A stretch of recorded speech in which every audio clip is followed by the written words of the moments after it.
lagi di Cahaya Hati Indonesia Ramadan. Masya Allah, sebelum kita ke guru kita yang dimuliakan oleh Allah Subhanahu Wa Taala, Kiai Haji Agus Dermawan, Dai Berjuta Pemirsa, dan Syekh Ahmad Al-Misri, kita masih ngobrol-ngobrol lagi bersama Ustazah kita nih. Nah tadi kalau udah Ustazah Lulung pertama, sekarang Ustazah Syifa Nur Fadilah nih yang pertama nih, gantian ya. Gantian ya. Masih masalah hati. Masya Allah. Oh ya. Nah kalau misalnya tadi udah kita kasih tahu ada syirik, iri, dengki, hasad.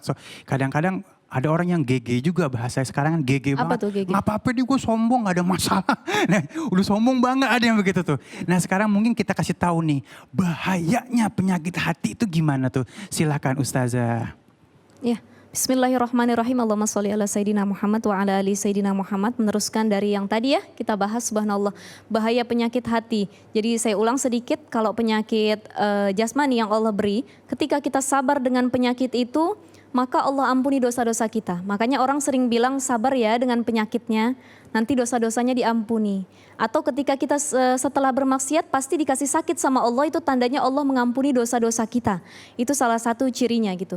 Yang kedua adalah orang yang punya penyakit jasmani, semakin mereka bertobat kepada Allah, semakin sabar dengan sakit yang dirasakannya, maka bukan hanya dosa yang diampuni, Allah kasih pahala juga. Bahkan Allah kasih pahala jihad dalam melawan penyakitnya. Jikalau wafat, Allah kasih husnul khotimah. Ini ciri orang yang kena penyakit jasmani. Tapi lihat orang yang kena penyakit rohani, ujub, dengki, sirik, apalagi takabur dan lain sebagainya. Ketika mereka dihinggapi penyakit hati, maka tidak seperti orang yang kena penyakit jasmani. Semakin lama penyakitnya tidak diobati, bukan pahala yang semakin dia dapati. Malah teguran, cibiran, ketidaktenangan dan lain sebagainya tadi ya. Kalau orang punya penyakit hati itu biasanya orang sama dia nggak nyaman. Di mana-mana dia nggak bisa berkomunikasi, bergaul dan lain sebagainya karena hatinya berpenyakit. Syekh Nawawi Al-Bantani mengatakan penyakit hati yang paling mengerikan dan paling bahaya itu adalah dengki, al-hasad. Jadi hasad itu para pemirsa yang ada di rumah terbagi menjadi dua menurut Syekh Nawawi. Yang pertama hasad hakiki, yang kedua hasad majazi. Jadi yang pertama hasad hakiki itu yang disebut dengan dengki. Yang kedua hasad majazi yang disebut dengan iri. Loh, emang ada bedanya dengki dengan iri? Beda. Walaupun dalam bahasa Indonesianya maknanya sama-sama yang gak suka dengan nikmat orang lain gitu ya. Yang pertama dengki atau hasad hakiki itu adalah tamanni zawalin ni'mah. Berusaha atau menginginkan dan berharap nikmat yang ada pada orang lain atau orang yang kita dengkikan itu hilang. Kita punya tetangga, beli kipas angin, kita yang muter-muter. Nah, gitu kan banyak ya. Ada tetangga beli kulkas, kita yang kedinginan. Tetangga beli AC, kita yang gak bisa tidur. Dan lain sebagainya. Ada yang beli kompor, kita yang kepanasan. Bahkan banyak ya subhanallah Ustazah Lulung telah menceritakan. Jadi mereka yang dapat nikmat, tapi kita yang akhirnya kena penyakit. Sewot. Bahkan ada yang sampai stroke, ada yang sampai wafat akhirnya gara-gara penyakit hati yang timbul dari dirinya melihat kelebihan orang lain. Jadi hasad yang pertama atau disebut dengan dengki kepada orang lain, tamani zawalin ni'mah, ini tidak diperbolehkan. Bahkan Allah sangat mengharamkan sifat dengki seperti ini. Makanya ada salah satu surah yang sering kita amalkan. Kalau kita mau tidur jangan lupa kita baca surat kulhu, kul a'udzu birabbil falak sama kul a'udzu birabbin nas. Kenapa ini tiga sebagai perisai doa buat kita? Jangankan kalau mau tidur saja, bangun tidur atau selepas sholat berzikir, ini jangan pernah ditinggalkan. Dalam surat Al-Falaq dijelaskan kul a'udzu birabbil falak min syarri ma khalaq wa min syarri idza waqab. Selanjutnya nafasati fil uqad wa min syarri hasidin idza hasad. Dan kita berlindung kepada Allah dari orang-orang yang punya penyakit hati, yang dengki sama kita ketika mereka hasad kepada kita, subhanallah. Jadi ketika kita takut ada orang yang dengki atau tidak suka dengan nikmat yang kita miliki, bahkan menginginkan nikmat tersebut hilang dari diri kita, kita dawamin surah Al-Falaq ini. Minta perlindungan Allah dari sifat dengki, agar kita nggak dengki sama orang lain juga nggak dengki sama kita. Itu yang pertama. Yang kedua disebut dengan iri. Hasad majazi. Ya, Syekh Nawawi menjelaskan kalau hasad majazi ini berbeda dengan yang hakiki. Kalau yang hakiki atau yang dengki menginginkan orang lain itu hilang nikmatnya. Tapi kalau iri cuma sebatas iri, tidak menginginkan orang lain hilang nikmatnya. Dalam hadis Rasulullah SAW, la hasada illa fisnatain, kata Rasulullah. Kita nggak boleh hasad kecuali dalam 2 perkara. Oh, ternyata hasad itu dibolehkan dalam 2 perkara. Apa itu? Yang pertama, rojulun atahullahu malan. Orang yang Allah kasih atau Allah karuniakan harta yang banyak. Jadi kita boleh dengki, boleh iri, bukan dengki ya. Boleh iri dengan catatan hanya sebatas iri, berkata dalam hati begini, ya Allah, itu orang banyak banget rizkinya, Masya Allah. Andai saya punya rizki sebanyak tetangga saya itu, pasti saya pengen miara anak yatim yang banyak. Saya pengen bangun yayasan panti asuhan yang banyak. Saya pengen infakkan harta saya di jalan Allah semuanya. Kalau Allah beri rizki saya seperti tetangga saya yang kaya itu. Jadi kita pengen nikmat seperti dia, tapi kita tidak mendoakan orang tersebut diambil nikmatnya sama Allah. Itu salah satu hasad majazi ya, cuman iri gitu. Jadi tinggal kita pilih, kita pengen jadi golongan yang mana, seperti itu. Ya, lalu apa saja akibatnya kalau kita ini sering dengki, sering ada penyakit hati dalam diri kita. Jadi penyakit hati itu modelnya, hati itu kan asal katanya dari qalb. Ya, kolbun, Bang Ali orang Arab nih, tahu maknanya pasti kan. Kolbun itu maknanya bisa 2, bisa akal, bisa hati. Jadi terkadang hati itu harus sinkron dengan akal. Kalau hati nggak sinkron dengan akal, wah gawat hidup kita, tidak terarah. Maka hati yang terkena penyakit itu diibaratkan seperti orang yang kena punya penyakit darah dalam dirinya ya. Kita punya penyakit jasmani. Ada orang yang kena darah tinggi, ada orang yang kena darah rendah. Kalau dia kelebihan darah, ketinggian, dia bisa penyakit stroke jantung. Kelebihan darahnya. Yang kedua, ada yang kekurangan darah. Palanya leng-lengan, bisa anemia, bisa dikit-dikit pingsan. Sama seperti hati. Hati itu gak boleh kaya darah, gak boleh kelebihan, gak boleh kekurangan, kudu tengah-tengah. Jadi ketika hati terlalu kelebihan, maka timbul penyakit hati ujub. Dengki, apalagi hasad, kemudian lagi sombong. Ini penyakit hati yang memang sudah ada sejak diciptakannya Nabi Adam alaihi salam, seperti itu. Kemudian ketika kita kekurangan, hati kita tidak seimbang, kita olahnya, kita asahnya hati kita, maka dia akan timbul penyakit-penyakit yang merasa minder hati kita, ragu, takut, rendah diri. Inilah penyakit hati yang seringkali menghinggapi diri kita. Subhanallah. Lalu pasti timbul pertanyaan dalam diri kita seperti ini. Andai kata ada penyakit hati, pasti ada penyebab yang merusaknya sehingga timbul banyak penyakit hati. Ya, banyak orang-orang yang bertanya demikian. Kemudian dijawab oleh Imam Ibnu Hajar Al-Asqalani dalam kitabnya Al-Munabbahat Alal Isti'dad Liyaumil Ma'ad. Beliau mengatakan salah satu penyebab kerusakan hati itu ada banyak. Di antaranya yang pertama, beliau memaparkan penjelasan Imam Hasan Al-Basri. Yang pertama adalah orang yang gemar berbuat dosa atau maksiat dan dia berharap dosanya akan diampuni.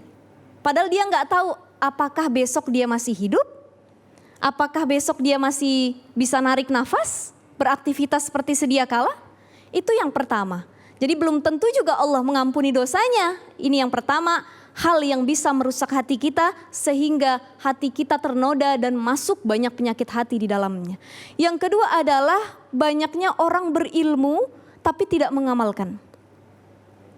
Fa'alimun bi'ilmihi lam ya'malan mu'adzabun min qabli ubadil wasan dalam kitab Zubat.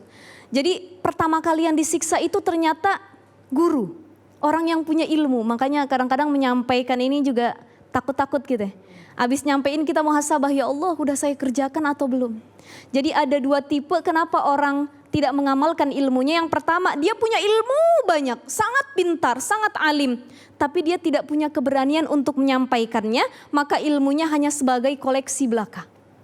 Yang kedua, ada orang punya ilmu, dia sampaikan, dia amalkan, dia gembor-gembor di mana-mana, tapi kaburo maqtan indallah an taqulu ma la taf'alun. Dia cuman pintar ngomong tapi tidak pintar dalam mengamalkan. Ya Allah, ini kena banget sama kita sebenarnya, Masya Allah. Mudah-mudahan Allah jadikan kita para pendakwah bukan hanya berbicara tapi juga bisa mengamalkan isinya.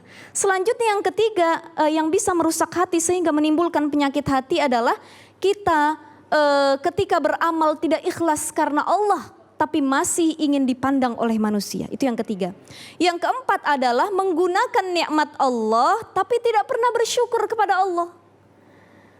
Padahal udara yang kita hirup itu semua dari Allah dan lain sebagainya itu semua dari Allah. Dan yang terakhir, subhanallah, kita sering mengubur orang yang mati atau menyaksikan orang-orang yang wafat tapi tidak mengambil pelajaran dari kematian tersebut. Sesungguhnya Mas Ali, Ustazah, Masya Allah, pemirsa Cahaya Hati iNews yang ada di rumah, nasihat itu terbagi dua. Pertama, nasihat yang bisautin wa harfin, yang tadi dibacakan oleh kori kita ya, itu bisautin wa harfin. Nasihat yang ada suaranya, ada hurufnya, itulah Al-Quran. Kalau kita dengar, ya Allah enak banget suaranya, merinding, tahu artinya, kena dalam hati. Bahkan imam-imam Masjidil Haram itu kalau lagi sholat sambil baca Quran, itu mereka sambil nangis karena tahu, faham dengan artinya. Itu bisautin wa harfin. Ada nasihat yang kedua. Nasihat yang kedua itu adalah nasihat yang bila sautin wala harfin. Tidak ada suaranya, tidak ada hurufnya, tidak ada pelafasannya. Tapi kalau kita dengar itu nusuk sampai ke hati. Apa nasihat yang kedua? Kematian, subhanallah. Jadi bagaimana diri kita agar tidak kena penyakit hati, sering-sering kita ingat kematian. Isti'adad liyaumir rahil, mempersiapkan datangnya hari kematian. Subhanallah Bang Ali. Baik, Masya Allah, luar biasa ya.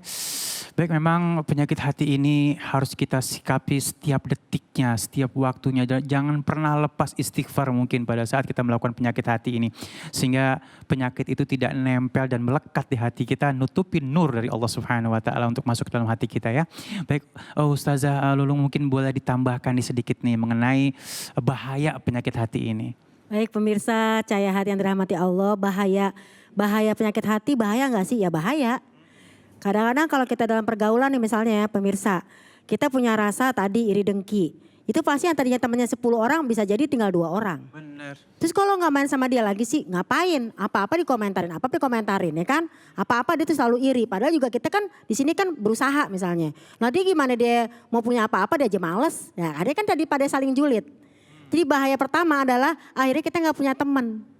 Jangankan masalah tadi mungkin apa-apa dikomentarin. Dalam pergaulan sehari-hari nih, misalnya nih arisan aja deh. Penyakit hatinya apa ya? Kan kalau di sini kan kita arisan judulnya kan Ukhuwah Islamiyah ya kan? Kita banyakin teman jadi banyakin doa. Ternyata ketika dia berada di dalam lingkungan itu dia punya penyakit hati apa? Biarin aja, nanti aku gak akan bayar arisan kenapa? Kan pada kaya-kaya, ntar juga dia aja yang bayar. Berarti kan udah niat tuh, udah niat jahat. Gimana dia mau punya teman besok misalnya pada arisan kagak bakalan ngajakin dia. Karena apa? Ada lagi penyakit hati yang lain, kumpul deh. Ustazah, itu tuh kenapa gak diajak? Habis dia begitu sih. Jadi akan menular. Su'ul khuluqi yu'di. Akhlak yang buruk itu sangat menular. Jadi kita harus hati-hati. Jangan diam aja Bang. Pikirkan apa yang mau omongin nih. Lagi diresepin. Oh iya gitu. Gitu pemirsa ya. Jadi pertama bahayanya adalah menjauhkan orang yang dekat dan mendekatkan orang yang jauh. So pasti karena apa? Saudara kita jadi gak betah sama kita. Lihat aja tuh bagaimana peristiwa Nabi Yusuf alaihissalam. Ya kan segitu sabarnya, segitu gantengnya, gak pernah jahat sama saudaranya. Malah saudaranya yang begitu, suuzon. Bagaimana kalau kita ngumpul, kita ajak saudara kita, pura-puranya main, nggak tahu dicemplungin ke sumur. Emangnya apaan dicemplung-cemplungin? Lo pikir makan bakso? Kan gitu ya, nauzubillahimin zalik. Yang kedua, penyakit hati di bulan Ramadan nih. Maaf kata nih, maaf banget. Maaf nih pemirsa, zaman kita kemarin belum corona, itu yang namanya kita santunan segala macem. Kan yang namanya anak asuh bisa dibawa kemana-mana. Pada girang diajak. Sekarang otomatis gak ada kan jalan-jalan atau kemanapun. Mulai itu timbul. Ketika misalnya nih kita dititipin suatu makanan. Cuma 30 makanan. Padahal anak asuh kita misalnya 70 orang. Itu yang lain ngiri. Kenapa dia dapat? Kenapa kita kagak? Kita suka diajarin apa? Memberi harus ikhlas, memberi harus ikhlas. Sekarang kita balik, yang dikasih atau gak dikasih juga harus nerima dengan ikhlas. Kalau dikasih seneng, kalau gak dikasih jangan marah-marah.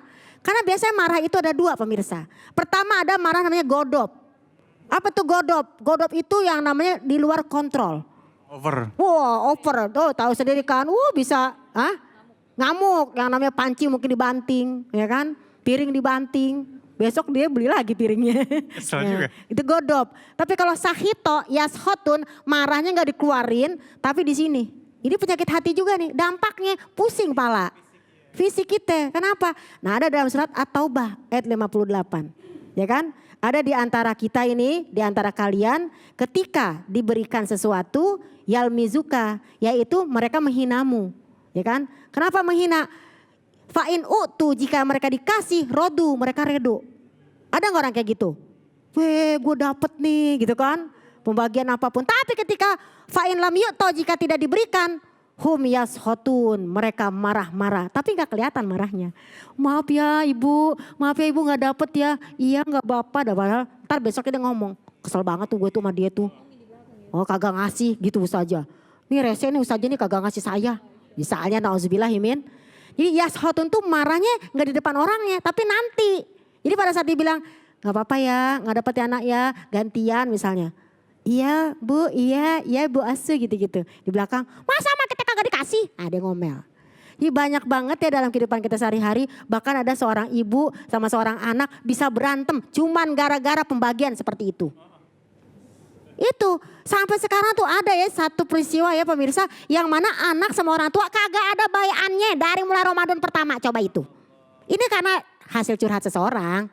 Saya bilang tolong maafin ibumu, ibu juga maafin anaknya. Enggak, jadi sama-sama keras hati. Keras hati jadi dampak apa? Gak akan sehat kehidupan dalam rumah. Bayangin tinggal sama ibu bareng, tinggal sama suami bareng. Makanya ada doanya tuh. Allahumma inni auzubika minal hammi wal hazan. Ya Allah sungguh kami berlindung kepadamu dari sifat hamun. Apa hamun? Ingat masa lalu kesel lagi. Kalau bukan gue yang bantuin Ali ya. Iya. Kagak begini loh. Iya ya Allah sabar. Begitu pemirsa ya. Jadi Bang Ali yang salah ya pemirsa, maaf. Ini contoh. Jadi hamun itu gara-gara ingat masa lalu jadi kesel. Minal hammi wal hazan, sedih. Kenapa nasib gue begini? Ya kan jadinya kan kesel tuh ya. Meja digebuk ya kan. Minal ajizi wal kasali, jauhkan aku dari ajizi, apa tuh pengecut, lemah, gak berani bela diri. Kadang-kadang kita maaf sama temen kita bisa gak enakan, ngerti gak? Kenapa sih kamu gak bela diri? Gak enak sama temen. Tapi sama orang tua salah sedikit berani dia ngebentak.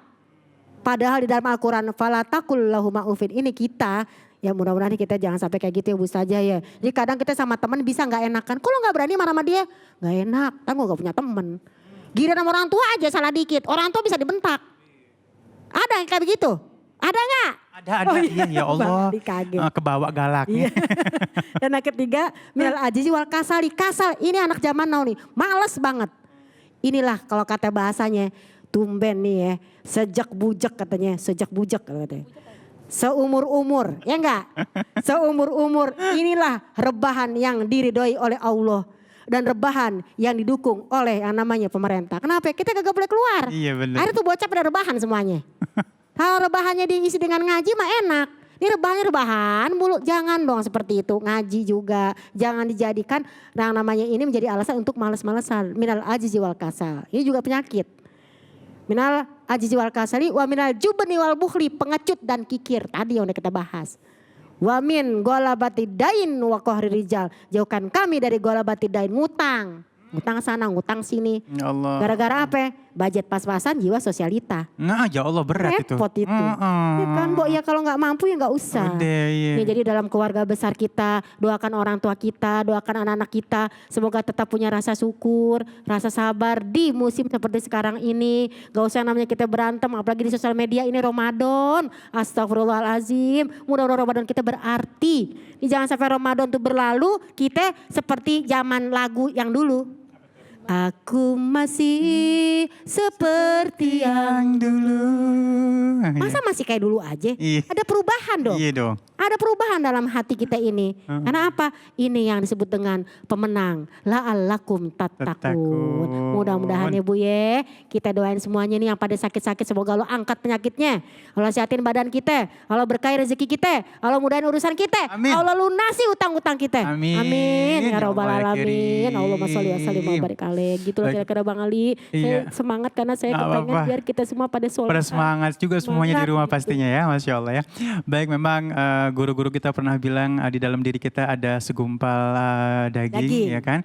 Kalau daging itu baik maka baik semuanya, Cakep. kalau buruk maka buruk Buruk semuanya. semuanya. Itu adalah hati. Hati. Nah, di sini yang kita soroti penyakit hati awal dari segala macam penyakit juga bisa jadi ya. Bukan main. Nah, Ustazah, ini umpamanya nih, ya. ya umpama. Ya, mudah-mudahan kita nggak kayak gitu ya. Naudzubillah min zalik, hati kita udah hitam. Lazim. Naudzubillah min zalik. Kan katanya kan kalau misalnya satu kesalahan titik gitu kan ya. Udah numpuk. Nah, hati kita ini udah bebel, udah keras deh gitu ya. Ngeyel. Ngeyel, dikasih tahu sama orang kagak denger. Lu tuh jangan gitu deh. Lu tuh sombong banget, lu inget lu itu santri hidup lu gitu kan ya. Lu jangan begitu, itu namanya syirik, kagak mempan. Nah, ini kalau udah begini bagaimana nih urusannya nih? Apa dia harus gimana? Apa Allah ingetin atau gimana nih kalau gini? Ya, Kitanya nih, kita iya. yang ngadepin orang kayak gitu. Jangan kita yang kayak gitu ya. Iya, Kita naudzubillah yang ngadepin min orang kayak gitu zalik, pemirsa. ya, nah. Bagaimana? Yang pertama. Kita nih kalau misalnya kita ada nih gelas nih. Isinya misalnya air yang kotor. Biar dia air kotor itu keluar, masuk ke air bersih apa? Kita akan isi terus dengan air yang bersih. Kan lagi luber tuh. Pada saat luber otomatis yang kotor keluar. Yang bersih masuk. Begitulah dengan kita. Kalau kita ngeliat orang kayak gitu, kita jangan terpengaruh. Kita banyak-banyak juga berdoa. Biar jangan sampai penyakit hati menular. Su'ul huluki yu'di. Ahlak yang buruk itu yu'di, menular pada kita.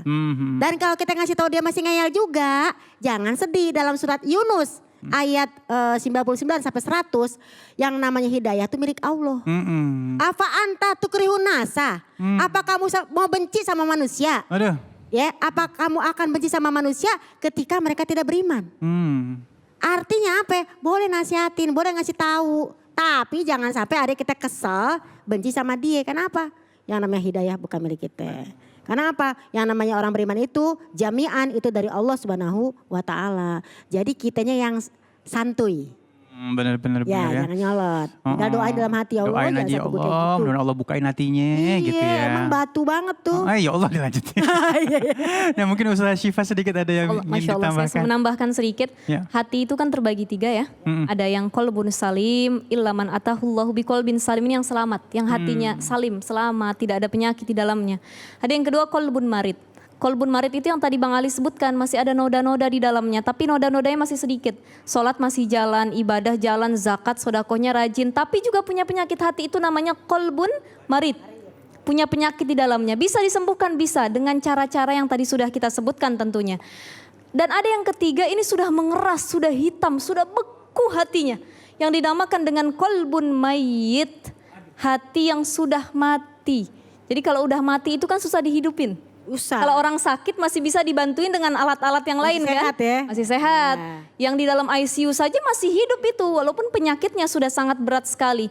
Tapi yang terakhir ada qalbun mayyit. Sudah sangat mati hatinya, keras hatinya. Maka di sini tidak ada yang tadi Ustazah sudah sampaikan, tidak ada yang bisa memberikan ampunan. Fastaghfirullah, innallaha kana ghafurur rahimah.